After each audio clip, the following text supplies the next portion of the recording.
How does a PowerPoint presentation on bad decisions turn a room full of strangers into friends? Young adults are gathering in living rooms to give PowerPoint presentations about radium and throw farewell parties for budget airlines. Published on 5 August 2026, the story captures a moment when casual hanging out suddenly requires a syllabus. The trend has a little to do with event planning apps, but it points to a deeper shift in how people socialize. When a generation drinks less and spends more time online, an absurd theme becomes the exact social lubricant needed to get friends into the same room. Written by Victoria Feng in The Atlantic. Narrated for Arva. Gen Z is testing the limits of how weird parties can get. Would you attend a farewell to Spirit Airlines party? On a recent Thursday night, I sat among other guests at a house party and listened intently to a PowerPoint presentation about radium. Lauren Pickens, a 25-year-old who lives in the Washington, D.C. area, stood at the front of the room and flipped through slides about the carcinogenic chemical. A century ago, radium was marketed as a miracle. Americans added it to everything, including food and cosmetics. Within years, some had died. We're smarter than that these days, Pickens said, pivoting to raw milk and other questionable substances people are ingesting today. Everyone laughed. The presentation was part of the theme that night. The co-hosts, Pickens and her boyfriend, Luke Brandel, had sent detailed instructions to everyone.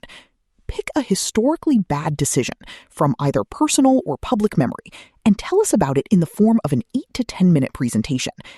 We'd then vote and crown a winner.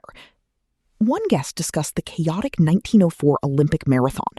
One runner ate rotten apples and took a nap during the race, yet still managed to place fourth. Another rehashed her relationship with an ex in the form of a book report. The party was held at Brandel's home, which doubles as a museum of sorts to the various parties the couple has hosted. Sticky notes from an Embracing Your Cringe party hung on a wall, as did a poster of the 1978 film Star Crash, which people had watched at another themed party, Bad Movie Night.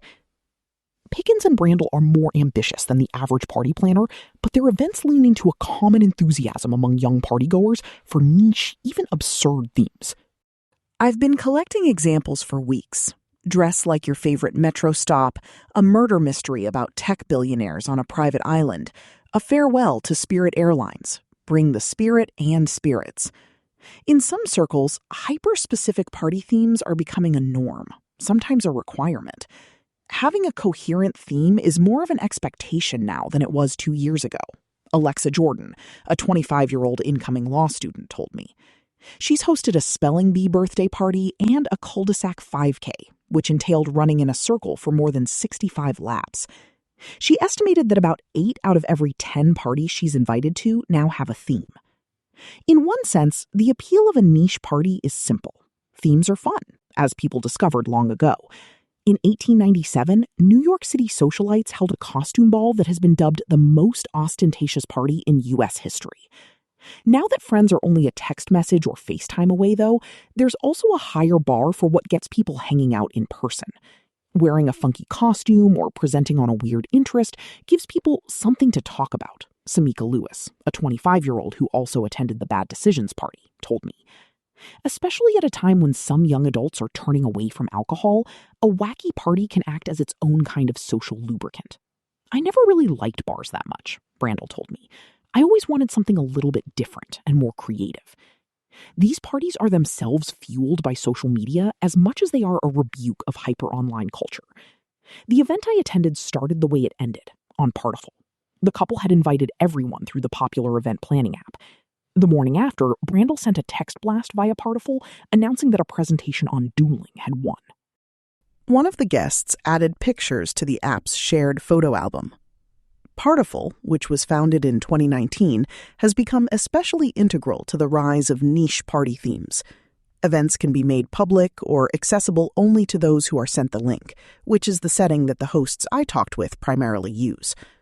Public events show up on the homepage for anyone to see, allowing the strangest parties to get lots of attention and priming people to get creative with their own themes. If you're stuck, the app has a feature, Ask the Party Genie, that lets you choose a vibe, such as chill or chaos, to get specific theme ideas. When I tried it out, the genie suggested that I host parties including Make Lamps Out of Non-Lamps and a Lana Del Rage Room. On Partiful, RSVPs to niche and high-concept events grew more than 4 times from 2024 to 2025, Partiful's CEO Shreya Murthy told me.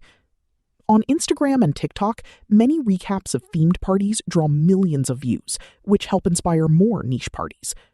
Jordan, the law student, hosted her spelling bee bash after a friend sent her an Instagram reel of a similar event. At the extreme, social media memes are themselves the theme. Komal Kamdar, a 27-year-old who lives in New York City, attended a party where guests dressed up like Adam Sandler, who has gone viral for his combinations of a baggy graphic t-shirt and shorts. The result is a feedback loop. People get inspiration from Instagram and TikTok. Then they whip up an invitation on Partiful and upload pictures to social media when the party's over. In some cases, the themes can start to feel forced, more of a performance for some brief attention online than anything else. In D.C., more than 5,000 Partiful users have expressed interest in attending a 5-minute Eat an Apple with Me event. Normal park picnics have been rebranded as Sit Down and Touch Grass events. At the party I attended, one guest scrambled to finish making his PowerPoint before the start of the event. And hosts often drop hundreds of dollars on decorations and spend weeks planning to make sure that the theme comes to life. Kamdar said she spends an average of $200 to host a niche party and has held fewer gatherings because of the cost. Still, any kind of in-person gathering seems better than the alternative. Americans could certainly stand to party more. At its best, a niche party is not about chasing clout, but about actually getting to know people. At the PowerPoint party, guests initially exchanged awkward small talk and nibbled on homemade garlic knots.